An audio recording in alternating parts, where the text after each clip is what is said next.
at Jenison Historical, and he said he was going to go through it. All right, we're going to call the meeting to order at this time. Welcome all that have joined us tonight. Good to see the board here. We're going to open in a word of thanks and prayer for guidance, all right? Heavenly Father, we give you grateful thanks for the privilege of coming before you, of gathering in freedom as a board, Father, to be able to govern the township, Lord, and Lord, just to be able to, all of us as residents, to operate in the freedom that we've been given in this country. We're grateful. Pray that you would give us wisdom as we exercise discretion and authority, that we would keep in mind those whom we serve, and the impact that it has on them, and you give us direction. We thank you for all those that serve us and serve the residents of the township. And tonight, as we focus in on one of our school systems, we just pray a blessing on that system, upon the students, those that lead, and continue, we pray, to develop young minds and hearts to serve and to fulfill their full potential. Lord, we just ask your blessing now on the remainder of this evening in Christ's name. Amen. Amen. All right, if you would rise, we're going to say the Pledge of Allegiance. I pledge allegiance to the flag of the United States of America and to the republic for which it stands, one nation, under God, indivisible, with liberty and justice for all. All right. How's everyone doing? Good. Yeah? We're here. Beginning of the summer? Yeah. We can call it that? Happy summer. Yeah. Would you take the roll for us, please? Yes, Mr. Chairman, let the record show that all members of the board are present with the exception of Mr. Schwam. And it's hard these days with Facebook not to know when someone's out of town and where they may be, and I think we've guessed he's having fun with his family. Right. Well, we are going to go right here in a moment to the first part of our and words from Tom Tenbrink. Before that, I've got a quote that I think would be apropos. As those who don't come to the meetings often, I like to begin with a quote, oftentimes from one of our founding fathers.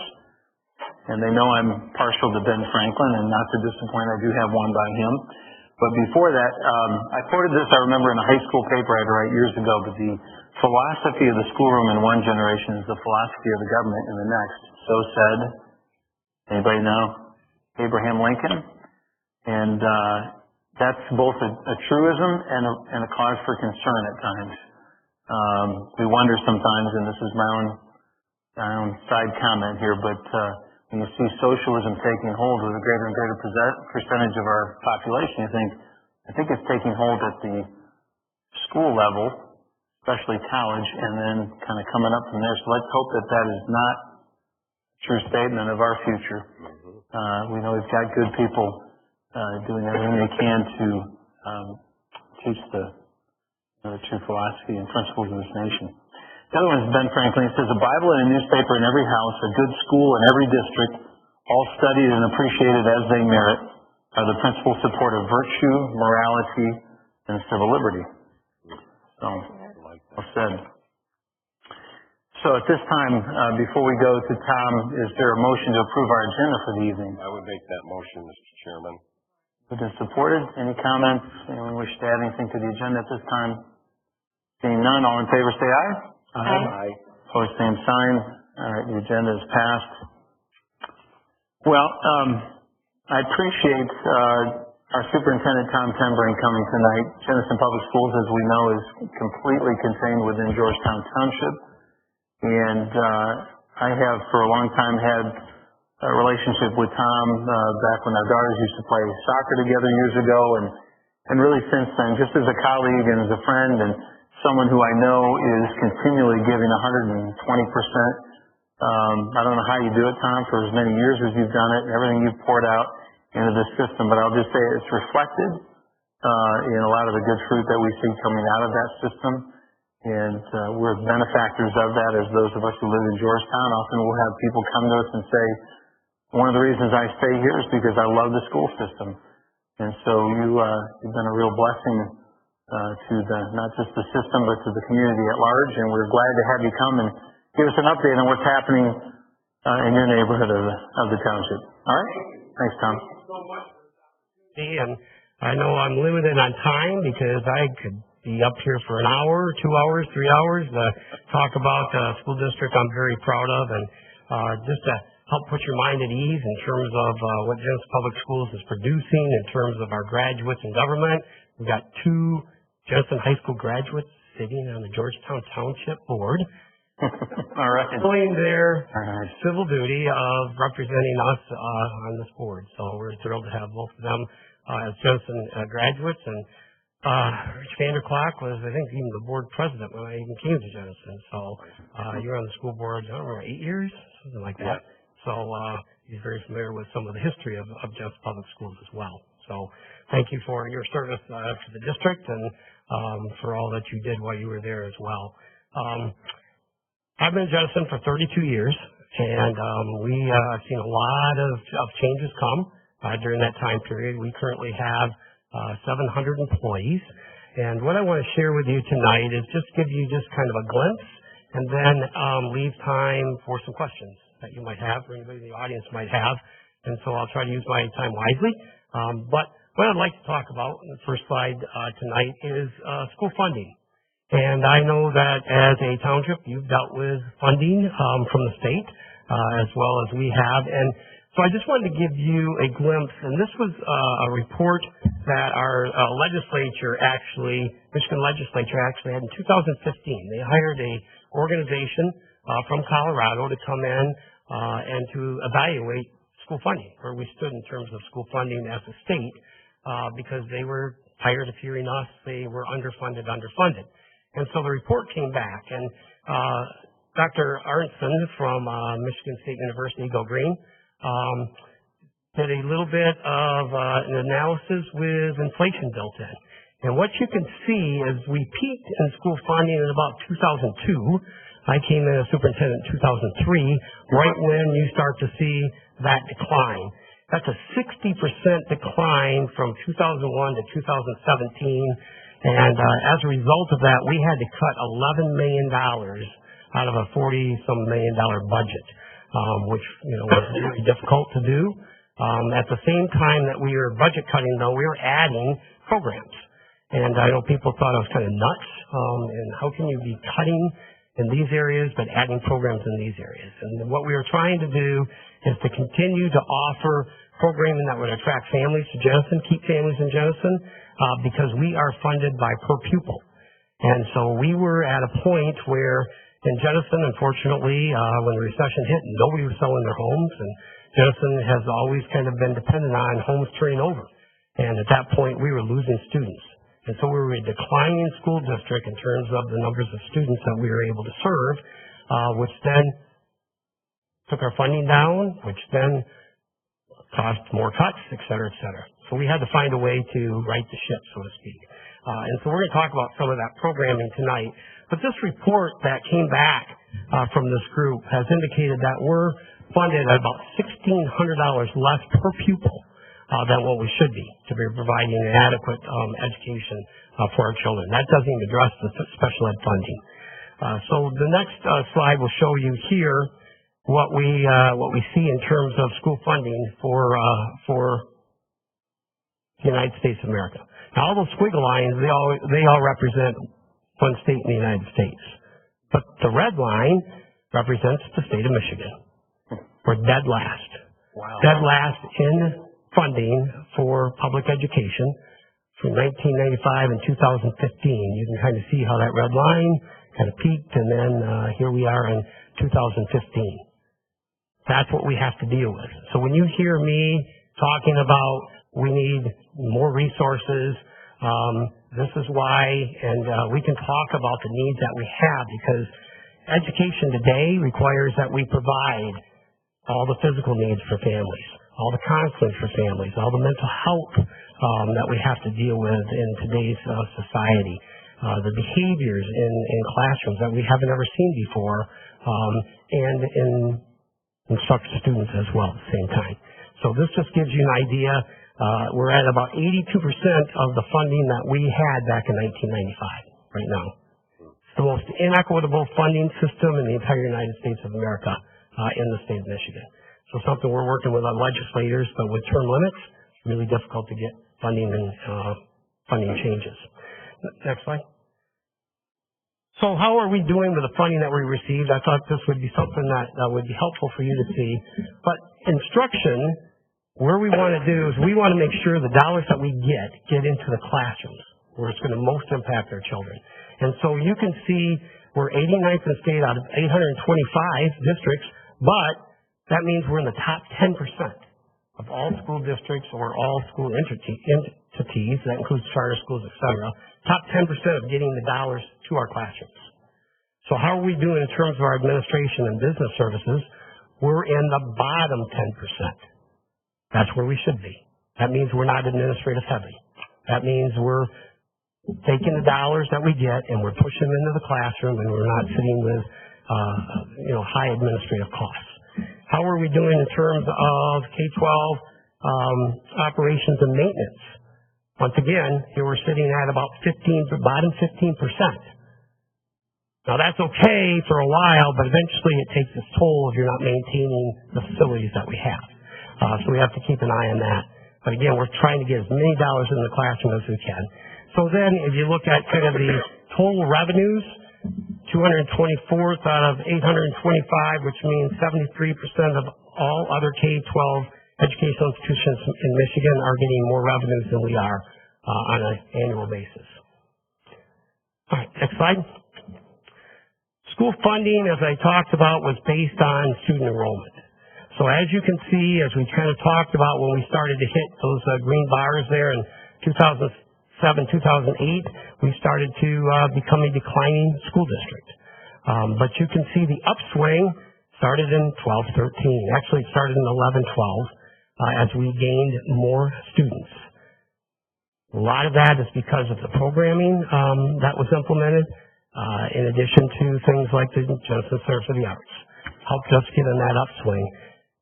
Schools of choice is something we had to really move toward, and right now, believe it or not, but we have 5,300 students in Genesis Public Schools, which is the highest we've ever had in our school, in the history of the school district. We never even reached 5,000. But we're at 5,300. 1,500 of those students are schools of choice. Now, I say 5,300 are schools of choice because at any time, any of our students could choose to go elsewhere. But of that, 1,500 come from outside the Genesis community, which helps us to add programming and resources and supports. But at the same time, we have to be really careful that we don't have too great a percentage of out-of-district students because we start to lose our culture. And so, we got to find that balance. But again, that's how we're funded, and we want to be able to maintain the outstanding programs that we have for Genesis Public School students, and this is the one way that we get it. Next slide. So what draws 5,300 students to Genesis Public Schools? The number one thing that I know is it's our culture.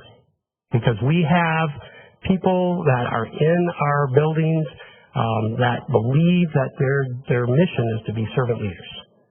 They're here to serve, and it's that reflected throughout all that they do and the way they care and love for our students that families want to be a part of. I know this for a fact because we have a lot of Hudsonville students that are in our district, and somebody was hired to contact every one of those Hudsonville parents about why, and they contacted me and said, wow, you got something great going on because it's all about your culture. And the more I talk to parents that are choosing to come to Genesis, it's because of our culture. Yeah, we've got some incredible facilities, but at the same time, a lot of our buildings are very old. So they're not coming for a lot of our buildings. They're coming because of our people that care about our kids. We've got dedicated people that go above and beyond in terms of meeting not just those student needs in the classroom. They're out there making sure that the kids are getting fed. We can talk about what poverty looks like here in the Genesis community. But they're taking care of children much beyond just providing that instruction. We have a robust and challenging curriculum that prepares students for success after high school. Our special education services, in particular autism. Now, for us to educate an autistic child, it's $35,000 per child.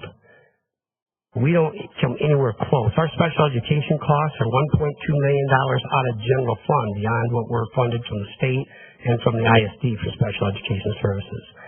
But people come from all over the world to Genesis because of the autistic programming that we have here. Fortunately, we have our other districts in Ottawa County that are beginning to share that because we can't possibly begin to educate all the autistic children that are now in Ottawa County. But Ottawa County is the hotbed for autistic education.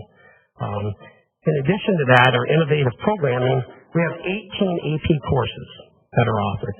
Many of our high school graduates go into college with a year to a year and a half of college education already completed, which saves a lot of tuition dollars, and on the backside, they get back into the workforce a whole lot quicker. So they're not spending up front in college tuition because it's already been accomplished and achieved, and they're now making money a lot faster than they would have if they were, 4 or 5 years in college. That provides our students, along with our opportunities for dual enrollment, to gain those college credits in advance. We have Spanish immersion that we added to Jenison several years ago, and that has brought a lot of families into Jenison public schools. Things like Jenison International Academy. I think many people are still trying to help people understand what is Jenison International Academy. It's an online school where we work with students from 7 different counties. We work with families who are military families that are stationed overseas, or missionary families, et cetera, major health issues, et cetera, or people that just learn better outside of the brick and mortar. We have a home school program that we work with over 800 families to provide some of the extra things that they would like for their children. We have now a STEAM school for K through 6th graders who it's a multi-age classroom, and it's basically focused on Project Learn the Way, which is project-based learning in that environment. And that's in the old Maplewood building, which was the Early Childhood Center, which is now JIA, along with robotics and competitive cheer in that building. We also have STEM classes. We're one of the few schools that I'm aware of in the state that offers STEM once a week for TK through our, right now, 8th graders. Becky is one of our STEM teachers in our buildings. Pretty incredible when you see what TKers can do with the orbs. Is that it? Our little robots. Pretty incredible. ACT is a gifted and talented program. Most schools, Granville maintain theirs. We're the only one in Ottawa County to maintain ours through all that budget cutting. But it's a gifted and talented program for our 3rd through 6th graders. So we were able to retain that, and again, that attracts a lot of families to our district.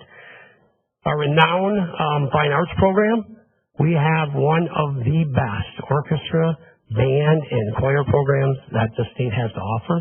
Our marching band, this was the 2nd year in a row, marching band state champions. Our choirs are constantly being invited to showcase their talents at different music conferences, et cetera. And our orchestras are just absolutely phenomenal. And so we are so thankful that we have a place where they can perform in the Jenison Center for the Arts. And I know there were some questions raised about how much that Jenison Center for the Arts is used. I can assure you that building, that facility, we are going 24/7 most of the days of the week, even during the school year and now during the summer. Like last week, we were out of school, but we had 150 kids there, not just from Jenison, but the whole area, on a music camp that they performed on Saturday. We just had our Chadwell Theater. If you ever have a chance to get to see any of those, the talent around this community is incredible. And they just had 1,400 people witness 2 nights of that as well. So I know sometimes data speaks volumes. So what I did is just prepare for you a snapshot. This is kind of our Jenison for the Arts programming.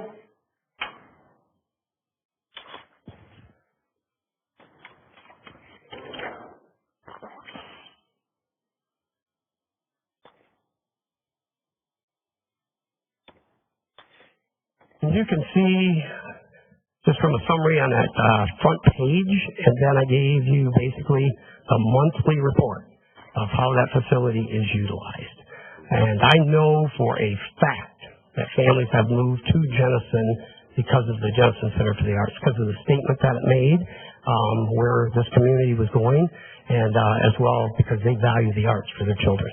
And so I wanted to make sure I thank the community again, passing a bond issue in 2011 that raised and increased taxes, allowing us to build that facility, and it was completed in 2013, and it's just been a gold mine for us in Georgetown Public Schools. And then we just completed the kids' first building, which is full. It was full before we built it, but that's all we could generate in terms of the funding. We push about 1,300 students through that building on a regular basis. Spanish immersion is in that building along with our early childhood center, which is our, where we work with our preschool and our TK students in that facility. Next. Really quickly, here's some points of pride that I thought you would like to hear about. Jensen High School is annually named as one of the best high schools in America by U.S. News and World Report. That's not something that just comes easily. That's obtained. We are identified as one of the 100 best communities for music education in America. Again, repeatedly, year after year after year. About an average over the last 10 years, 98% of our students earn a diploma from Jensen High School. This past year, our Jensen High School seniors earned $5.5 million in scholarships to some of the most prestigious colleges and universities across our entire nation. We won 9 conference championships, 1 state championship, and for the 3rd year in a row, all sports conference champions for the OK Conference Black Division. Bowerwood Elementary was named a National Capturing Kids' Heart Showcase School because we believe, and our teachers all go through Capturing Kids' Hearts training along with our administrators, and what that's all about is building relationships with kids. First, we have to capture their hearts. We need to have that relationship before we can really impart what we need to into their intellectual capacities. We partner with Hand to Hand to feed hungry children in our community. When I took over, we had less than a 1% poverty in our school district. So 16 years ago. And I had to write letters and ask parents, even if you're not going to take our free and reduced lunch, please apply for it because that's how we generated grant dollars into our district. Today, we have an average of 26% free and reduced population, and some of our schools at 45%. We serve some, in Bursley Elementary, for example, over 100 children receive backpacks every Thursday filled with food that they need to eat on the weekend. We've now been able to extend that to the summer. You may have seen signs or seen Monday through Thursdays from 12 to 1:30. It's called Grab and Feed. Anybody under 18 years of age, we don't even ask if they're in Georgetown. They don't have to show any identification. Come and get the food if you need it. It's pretty remarkable. We had 70 people there on the first day. And then we also have parent liaisons that we've hired that work with over 100 plus families. They are 2 teachers in our district that had a passion to help families. So what does a parent liaison do? They help families basically survive. They connect families to schools and attend parent-teacher conferences, et cetera, et cetera. But what they really do is they find them housing. They get them beds to sleep in. They make sure that their heat isn't turned off. They get them to counseling sessions. They have transportation set up to get to the other side of the county where most of the resources are available to them. I could sit here and tell you story after story that would make you literally cry because it's so heartbreaking about what some of our families are enduring, and they're just hanging on by their fingertips. Our parent liaisons are those resources that just keep it all together for them. And then finally, last one. We want to thank you for your partnership and support of Georgetown Public Schools. Because of your efforts, we were able to employ 2 Ottawa County Sheriff's deputies full-time at JPS. Because you're willing to cover 1/3 of that cost, along with Ottawa County and then our school district. We employ 2 full-time security officers, also our crossing guards. We could not employ the crossing guards, as you saw with our funding, if you weren't taking that challenge for us. When we have police officers in our buildings, that's proactive policing. Juvenile crime would be much higher in our area if we didn't have these police officers in our buildings. So just know it's paying huge dividends up front. Those crossing guards, anybody that's been by that Sandy Hill, with the Sandy Hill School District, or that whole area around Sandy Hill, and if you look at Baldwin and 20th, for example, we don't have the crossing guards. What happens to those kids trying to cross on those lights? So all the crossing guards we have, it's just a phenomenal effort on their part. They're there rain, sleet, snow. They're pretty phenomenal people. So we've been able to recognize them for their efforts. So with that, I'll conclude my remarks. I know I probably went a little bit over, but questions that you might have. Very, very interesting, informative. I learned a lot of things there I didn't know. Oh, good. No, I'm not sat on that school board. Anyone, questions? No questions, just a comment to say thank you for your presentation, very thorough, and also for some of the insights that you've given us. That's phenomenal. Thank you. You're welcome. The biggest, if you're wondering what's the biggest issue we deal with in our school district, it is mental illness.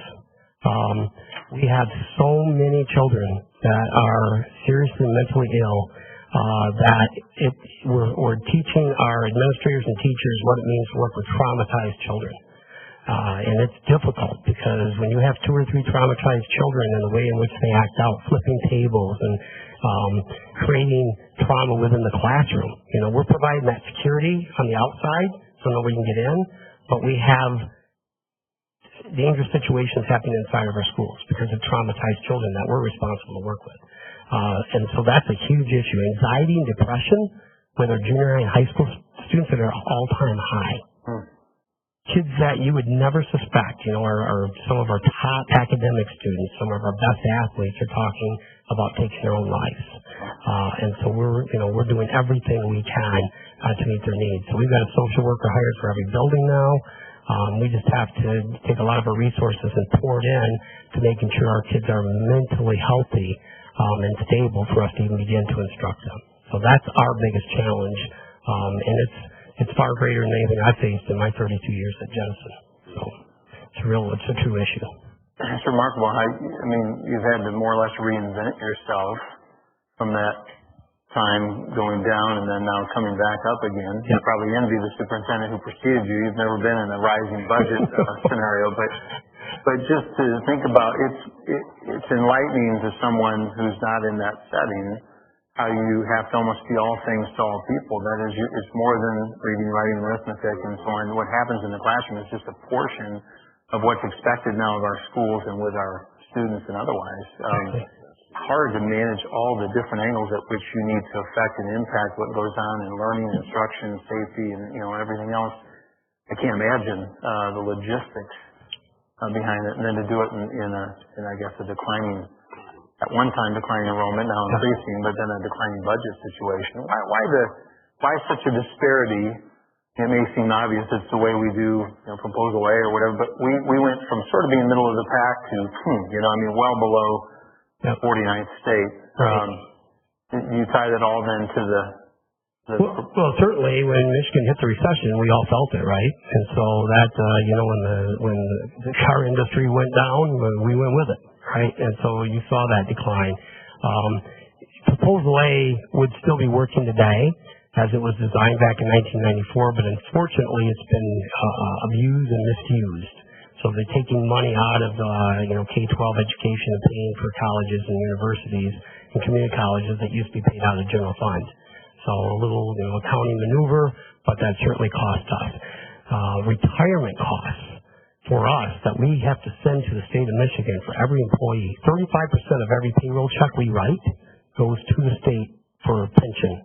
For those that have retired. And certainly our retirees deserve the pension, but that's on the backs of school districts to input that money back into the system. So that's always a struggle as well. So we're working to try to, there's only so much of the pie to be shared. And right now there's a huge emphasis on roads. But there's $600 million being diverted out of the school aid fund to pave our roads. So you'll hear me saying, not on the back of our kids. Yeah, I'm the first one to say pave our roads, but not on the back of our kids. That can't happen. So that's, and so there's, a lot more I can talk about in terms of how that whole school funding formula works and why we're where we're at, but reality is we need to fix it. This is probably too big a can of worms, but just if you could just touch on the question of how we've had such an increase in needy students in the time that you've been there. I look around, again, as a board member, and I see a lot of development, higher end development, by and large. So you'd say, okay, it's not those homes, I don't believe. Why the dramatic increase, do you think, over time with the number of needy students in our system? Yeah, well, I think there's a lot going on, but certainly the breakdown of the family is putting our children at risk. When they have to go to dad's home on Monday night and then back to mom's home on Tuesday night and grandma's home on Friday night, that's not a very stable learning environment. There's a lot of things that happen in children's lives that traumatize them, and one is certainly a divorce in a situation. So that has certainly been part of what we're dealing with. I know anxiety and depression, social media has really created that on the upswing. Because, if somebody puts something on Facebook, for example, or, whatever the kids are using now, and they don't get enough likes, all of a sudden their self-esteem is just, anybody can say anything they want as long as they have a keyboard and they post anything. And so that rings true when somebody may say something negative to you when you were in high school. It may get back to you. Somebody may put it in writing, but rare. Now they see it 24/7, 7 days a week, which is really, really difficult for them to accept.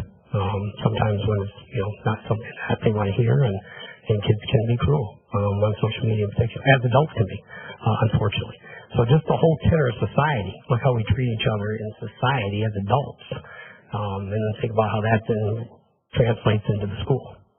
So we're trying to work on what it means in terms of using technology appropriately.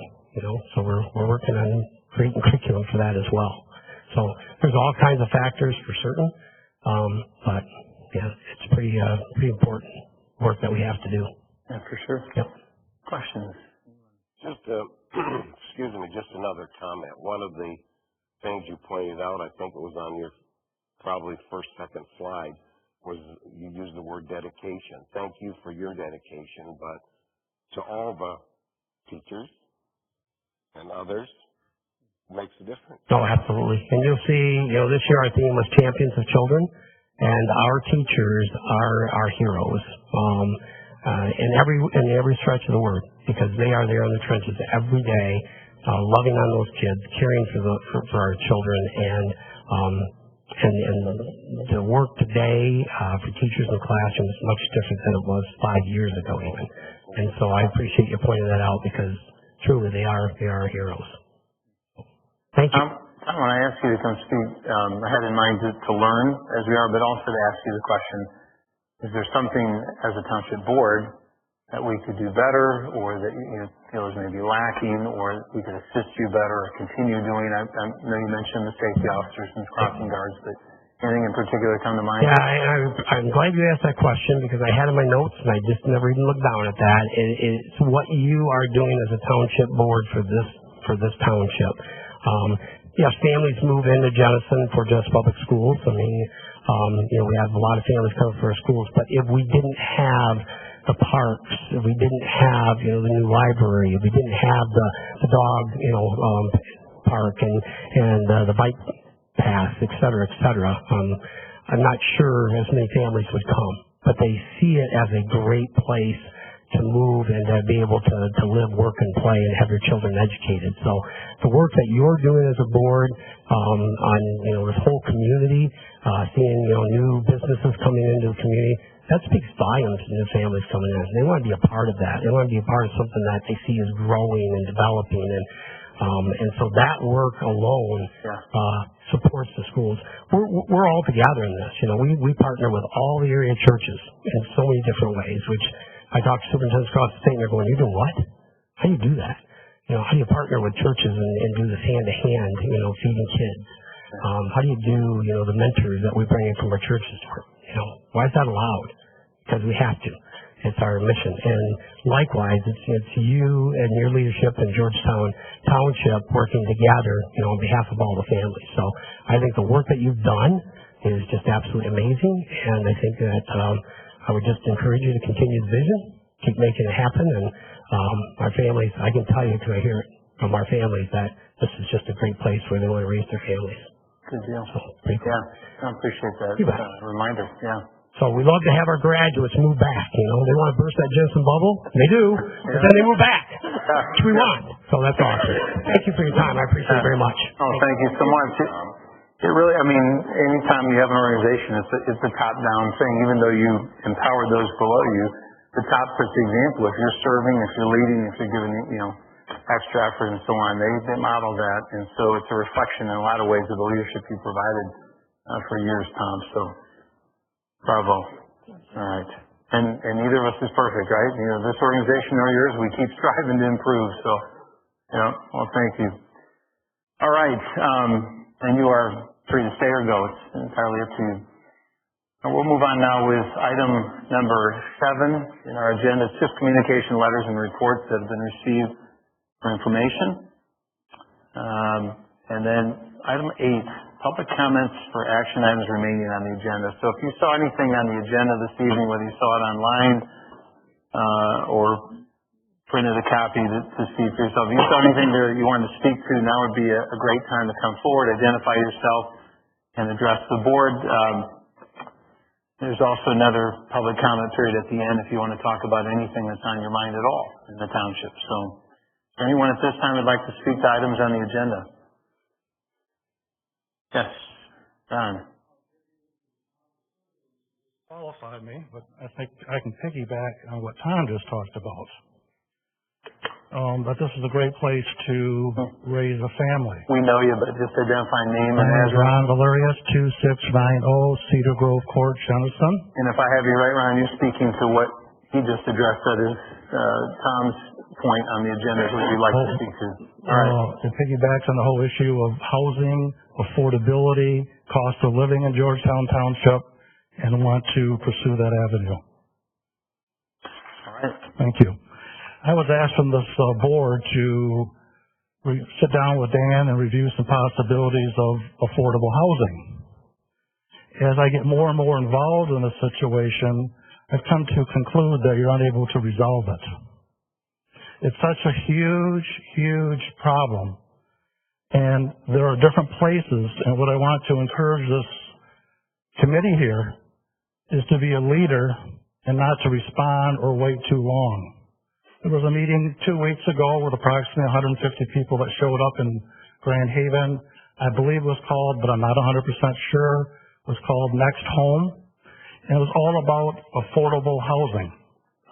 But what was interesting to me, it says on the screen that they had major zoning updates underway. City of Hudsonville, Grand Haven, Charter Township, City of Holland, City of Grand Haven. There was no mention of Georgetown Township. We need to find out what's happening with zoning, affordability, which ties to schools. As I indicated to a prior meeting, the average entry price in Jenison is $200,000, 4.5%, $1,300 a month. You need to look at a much bigger picture. Projections, 5% appreciation over 5 years, a value of $250,000. But what if the rates are 9%? $2,500 a month. What will happen to this fine community where you don't have an avenue to come in and buy something affordable? I had a very interesting discussion with Jim after a meeting. He said, you know what, when I first got married, I moved into a mobile home, a trailer. Guess what? I did a little research on that. I went out to Zeeland. They sold 98 trailers in 1 year. Average payment, $1,000. How do we expect to continue to increase enrollment in the Jenison school system when a 1-bedroom apartment's $900, a 2-bedroom $1,200 to $1,500, and a 3-bedroom $1,500 to $1,800? Love Inc., I had a discussion with someone on the board here. There's 70 people, kind of piggyback with these 100 families. Guess what? They've gone through the budget program. They can't get a home to rent. Why? There is such a great demand for apartments. There is a waiting list before it's even completed, and because they don't have perfect credit, they're among some of the homeless. Thank you for your time. You bet, Ron. And should you hear of a similar meeting such as you just mentioned in this area, you can be sure and alert me and notify me in advance. I would say too, we're not that far off from the next time we'll be looking at our master plan, and it's just it's a talking point. It's something to discuss among the board at that point in time, because I know it's a difficult issue, and you know this too. There's a lot of perspectives on that, so I think that's something we could tuck away as we're talking at that point in time as well. So thank you, Ron. Is there anyone else who wishes to address the board at this time on items on the agenda? Seeing none, we'll close the initial public comment period and move on to item number 9, our consent agenda. For a motion to approve our consent agenda. I'll make that motion. Support. Okay, moved and supported. There's quite a few items on the agenda tonight. Is there anybody who wishes to remove any of those? All right, hearing none then. All in favor say aye. Aye. And it is carried. Got a lighter agenda tonight. Just 2 more items here. Item 10. There's been a request by Hark Up Music to do a performance at Rosewood Park. I think you've all read that letter of intent. Is there a motion to place that before the board? I move that, Mr. Chairman. Moved and supported. All right. Anyone any comments on what's been proposed? As a Just a question in terms of when the agreement talks about insurance. Have all those documents been provided?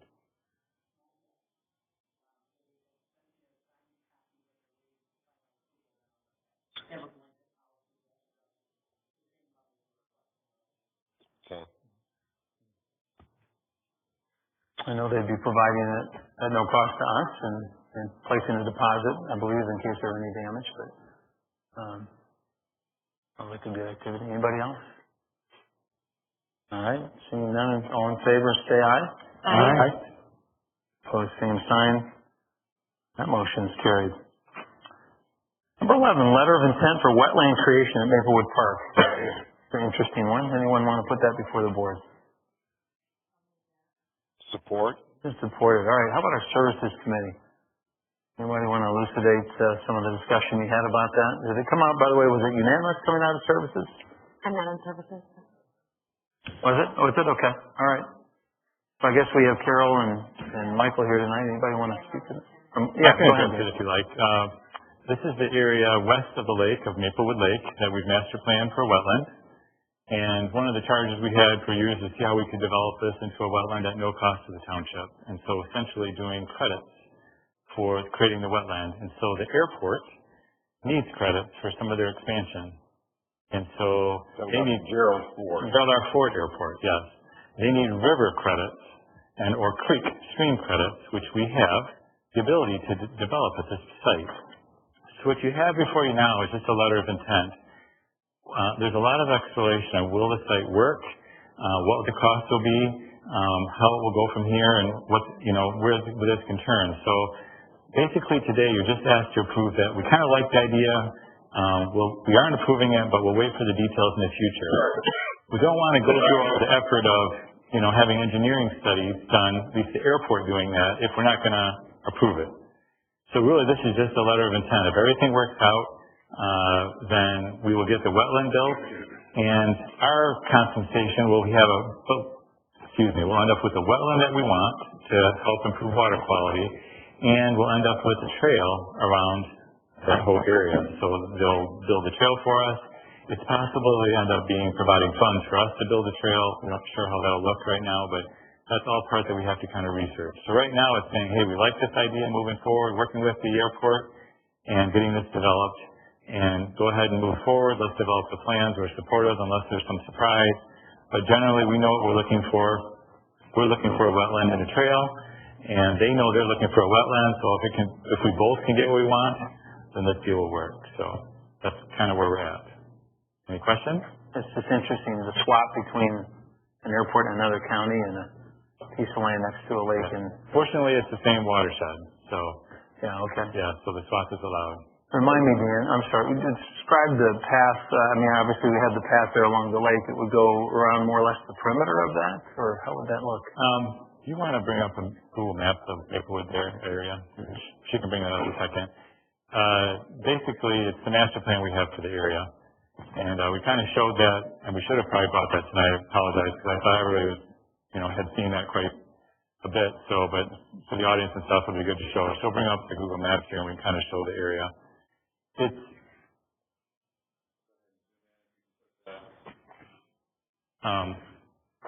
hit the map right there in this corner, right here. There you go.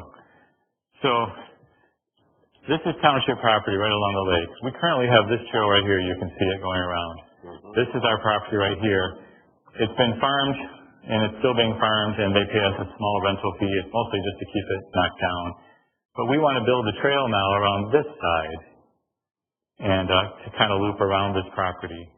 And this would be the wetland. So the water that comes in from this area then would go into the wetland before it enters the lake and help to purify.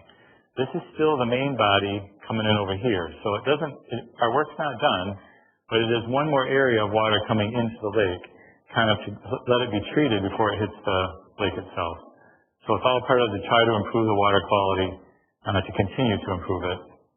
So we have different inlets. We have here, we have it coming across, and then, of course, the main one, hopefully, eventually we can do something in this area. But that is not our property, so it might be done with private development. So, but that is the area. So not an elaborate trail, just a trail built around it. People are liking trails, liking to walk, and this would be more of a relaxed nature trail, not a paved one. We're thinking more of the hard gravel surface, so you can walk it, and you'll see that in some other places, so it's better for the water quality as well.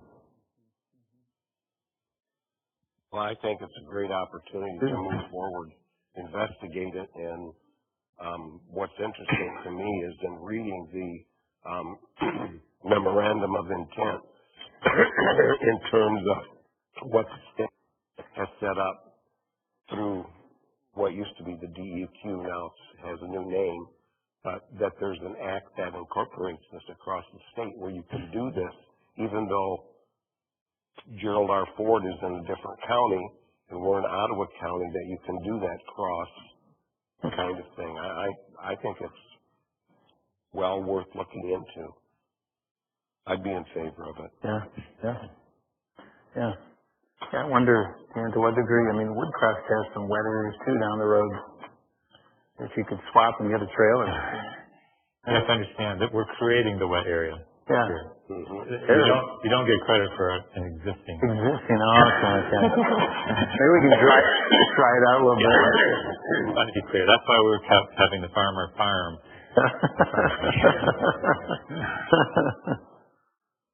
All right. Anyone else? Yeah, Michael. Will this come back to the board after? Okay. And that was my agreement will have to come back, but you're looking for that support now. Because once, then it'll be a lot of engineering investment at that point. So we don't, if there's no interest, we don't want to exactly do that. And that's why in services we moved it forward. My concern was, what's the cost going to be? How's the deal going to look? But obviously we want to get something set up before we start negotiating. I just want to make sure we come back again and make sure there is no cost. I don't want our Parks Department out there spending time, 20 hours a week, 2 guys, maintaining this free trail. It's not free, so that would be my concern if it comes back around and looks good. Okay. When do you think it might come back around? Any idea, approximately? Of course, we're working with a federal funded agency. Talking so years, months? We don't know. Yeah. We're not in any hurry, but they need to continue their process. So they're more motivated, I think, to get an answer. Okay. Well, there's a motion before the board. No further comment. All in favor, say aye. Aye. Opposed, same sign. Motion is carried. Okay, this is our second public comment period, where anyone who would like to can step forward and address the board, even if you've spoken already. You may address us again on any topic that's on your mind. Valerius. No, we know who you are. I just want to finish up on the complex problem that we have here.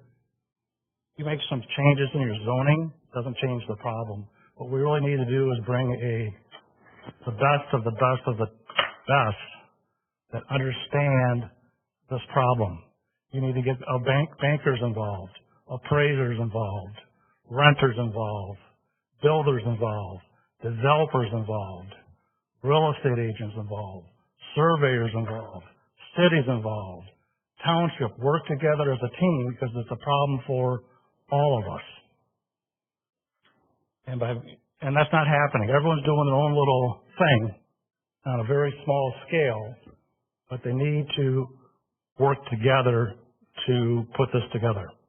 So I would encourage you to go down that road, not to just think of your plan, but go beyond that. The other thing I wanted to talk a little bit about, you're probably happy that, and I just want to show a quick picture. Look at the agenda. The whole issue of affordable housing in Grand Haven. It's a hot topic.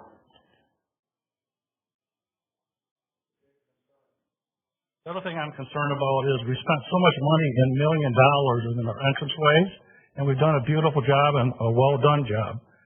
But every time I do come down the ramps, whether it's owned by Georgetown Township or the city of Granville, I cannot understand why you would spend millions of dollars for waterfalls and for the flags when the ramps, alcohol, cans, bottles, litter. I understand some of it's not our responsibility because of the city of Granville.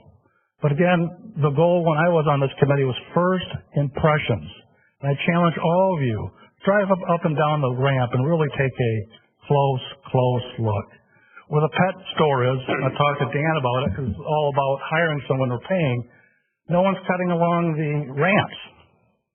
You know, starting from there, going up to the ramp. It takes a weed whacker. It's the details that we're missing. But I want to tell you something. I'm proud of this board. I'm proud of this community. I'm proud of all of us. This is what this old corner looked at, the old pet place. Let's go 5 years ago. Really changed the world.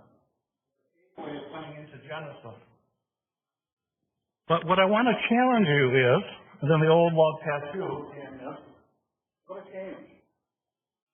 And the board was divided whether we should purchase this piece, whether we should go down this road. It was one of your best decisions that you ever made. But I want you to summarize. I'm sorry, the township is lacking detail. If you go to your water fountain, which is beautiful, but it needs consistent colors. There is no color there. You go to the Veterans Memorial, no color.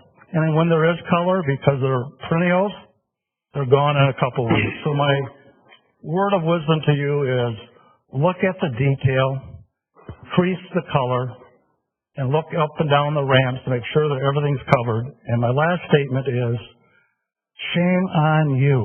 If you were my neighbor and I was the owner of McDonald's or KFC who spent millions of dollars in their businesses, we've done a very poor job in maintaining what you own, whether it's a pending sale or not a pending sale. You've owned this property for a long time, and it looks like crap. Thank you. Thank you. We don't own the property any longer and haven't for a while, but your point is, yeah. We're putting pressure. We had a recent meeting where we talked about that. We're going to see a lot of change there. Anyone else? All right. Seeing none, I know we have a couple of people here for the meeting afterwards. So we'll close that second public comment period. Discussion, general information from the board. Beginning on this end. Looking to my right. I don't have anything. Heading to my left. We had our regular WCET meeting recently, just tentatively approved that budget for the next fiscal year. And while Georgetown contributes the most total dollars of the three between Georgetown, Granville, and Hudsonville, the dollars that we contribute are different dollars. We have franchise fees, PEG fees. Some of it can be spent on labor. Some of it can only be spent on things like cameras, batteries, things like that. The dollars that we contribute to WCET cannot be spent on labor.